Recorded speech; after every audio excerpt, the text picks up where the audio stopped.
Indiana Jones has just been released for the PlayStation 5. And if I were you, I would definitely pick it up, especially if you have an interest in the whole Indiana Jones franchise. And before you ask, Harrison Ford is not in the game. The guy who plays Indiana Jones is Troy Baker, which might sound familiar. You probably heard his voice before. He's been doing it for a lot of years, so he's been the voice of many video game characters. The most famous roles that he's known for is Joel from The Last of Us, Drake's brother in that Uncharted game, and even Joker from Batman Origins? Yeah, if you haven't heard him, play Joker, it's pretty spot on. Although why not? We are contractually tied down to rationality. Like, when Mark Hamill eventually retires from the role, I think he could probably be the closest replacement we have to the Joker. But besides that point, this guy has range when it comes to voice acting. But, when Indiana Jones came up to him, he was kind of scared to even do it because he was afraid he might not nail the voice. And not only that, when he changed his mind to eventually pursue this role, Todd Howard himself was like, nah bro, I don't want you in my game. But that's crazy because Todd Howard is like the guy that invented everything from Bethesda, right? But eventually, he was like, you know what, it's cool, you can be in my game. And then we finally got Troy Baker filling the shoes of Indiana Jones instead of Harrison Ford. Because let's be honest, if we had Harrison Ford on this thing, he might just take up the whole budget for the game. But talking about the game, my first impression is it looks really good. The first level is really stunning with all the foliage that you get to see. Like, even the character models looks pretty good. What really stood out for me in this game is that it requires ray tracing, which is crazy to think because some computers out there can't even run this shit unless they really have a card specifically designed for ray tracing. And if you think you can just bypass the requirements, well, think again. Some of the puzzles in this game require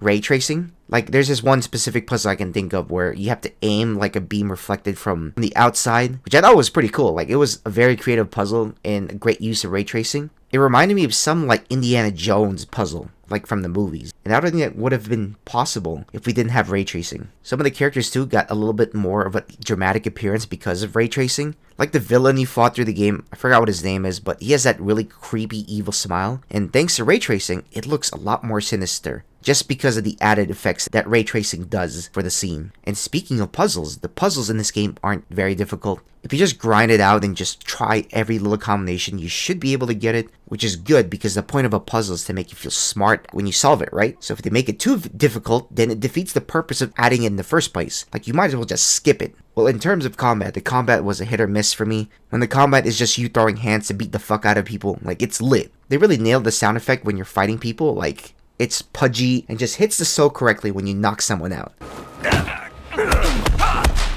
Damn, okay, I get him with a 3-piece combo. And then for some bizarre reason, everyone in the game fights honorably. They won't pull out a gun unless you whip yours out first. I don't know if it's just the difficulty I was playing on, but I thought it was funny. They respect the 1v1. Unless you pull out the 9, then it's all hell breaks loose. And the only thing I found very disappointing about the gameplay was the gun combat. I don't think it was refined as it could be. It seemed like the game would want you to use more of the melee weapons or even just throw your fist around instead of shooting people. Because I shot this dude in the head and they didn't die.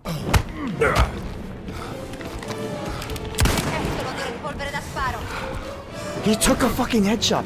Did you guys see that? What the hell is that? Normally, if you blow someone's brains out, it's pretty severe enough to cause them to stop moving. But it seems like these guys are like Vin Diesel from the Fast and Furious franchise and just shrug it off. It's no big deal to get shot in the head. And the only way you can one-tap a person in this game is by shooting them with a bolt-action rifle, which is fair, that thing hurts. But the moment you decide to use a gun with more bullets, it seems like I have to empty out the whole clip before I can get some meaningful damage into this enemy. So most of the time, I just stick to hand-to-hand combat. Like a man. But anyways, stealth in this game is really funny. It's not frustrating, but it's just funny how you can just take some of the guys out by whacking them in the head with random objects you find around the map. It's cartoonishly entertaining just finding out which melee weapons could knock a guy out. Oh, that is brutal. Bro, Indiana Jones, apologize to this man. That is brutal.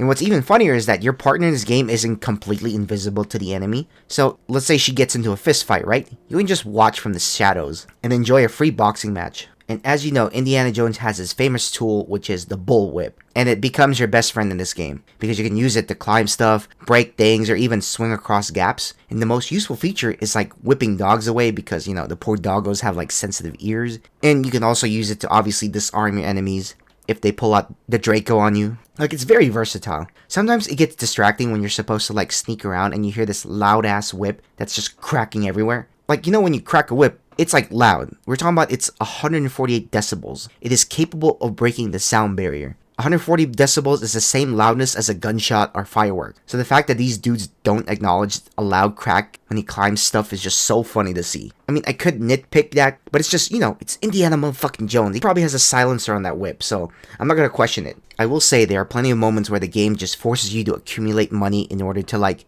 continue the story. I understand that they want you to explore the level, but they gotta make it more interesting by adding a natural curiosity to the player. Like, you know, you can just have someone say something so outrageous that you have to go and investigate it, or even have like a massive explosion in the distance, so you basically just want to explore that area and see what's going on. You know, this is like simple stuff that I would be interested in if I saw this in an open world environment. Like, this should just happen naturally. Like, you shouldn't force the players to save up some money so you can proceed to the next mission. Like, if I want to search the map, I'll do it on my own. But instead, the game wants you to go search the map for cash in order to proceed. Like, at this rate, I should just work a 9 to 5 if I want to proceed to the next level, because I feel like they're just stuffing this exploration to me, and I don't like that. I'm all down for exploring, but only if I want to, not if the game tells me that I have to do it.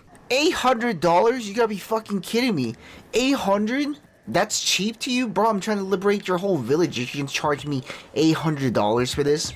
Anyways, with that out of the way, I will go into spoiler territory, so now if you don't want to get spoiled, click off the video now, because this story is really good. What I like about this story is that it has you traveling to many different places, which I like, because something about me is I like to explore different places in the world, just to see what they're like, you know? Get a different perspective. And as you go to these different places, the rabbit hole just keeps getting deeper and deeper, until you finally get the reveal of why it's called the Great Circle. And in my opinion, the build up to that title drop was cool, because it keeps you wanting to know more about the Great Circle, and like where else it could take you. Like, it gets pretty crazy. At some point, you wonder why there's a giant ship on top of like a mountain. Like, as far as I know, ships don't do that. And then you eventually find out that you can teleport to like different parts of the world by saying a word. Like, it's like a Skyrim dragon shout. And then, okay, sure, yeah, that's pretty normal in Indiana Jones. And then you find that this all leads to Noah's Ark. Like, I'm pretty happy with all the twists and turns that this game had to offer. It's just really cool to see how far this rabbit hole really goes as soon as they name drop the title. And what's cool is some of the fight scenes are pretty comedic.